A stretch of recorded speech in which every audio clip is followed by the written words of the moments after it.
би үг хэлж байгаа шалтгаан их хурал дээр энэ төрийн сайд нар худлаа ярихаа одоо үнэхээр болмоор байна.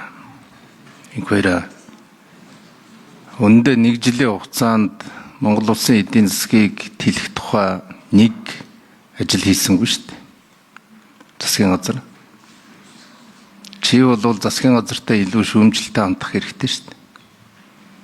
Юу ч хийхгүй. Мега төслүүдийг мега хулгай болгосон. Хийхгүй гэдгээ зарласан. Гадны хөрөнгө оруулалтын хуулийг хийхгүй, гадны хөрөнгө оруулалтыг татахгүй, оюутлоготой хилцээр хийхгүй, оюутлогоо нь зээлийн хүүг бууруулахгүй, говийг усжуулах ажил байхгүй, кокс химийн үйлдвэр байхгүй. Гэдгийг юу ч хийхгүй байж одоо их хурл руугаа та нар ингээд загнаад их хурл урсгал зардал нэмээгүй. Хамгийн сүүлд тэр нийгмийн хамгааллын нэг хууль батлагдсныг тооцвол би яг энэ 2 жил парламентыг харж байна. Урсгал зардлыг харин энэ их хурл бууруулахын төлөө байна.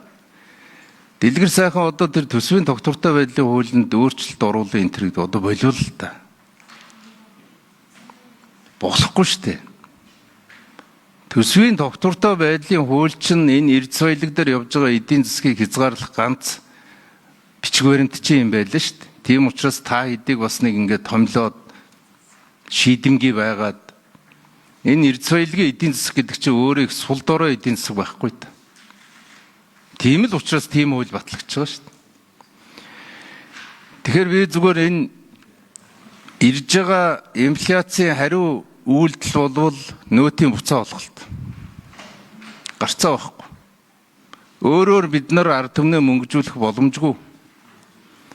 Татварын хуулиа хэдүүлээ шинжилээд нөөтийнхөө хувь хэмжээг бууруулах хэрэгтэй. Татварын дарамтуудаа бууруулах хэрэгтэй.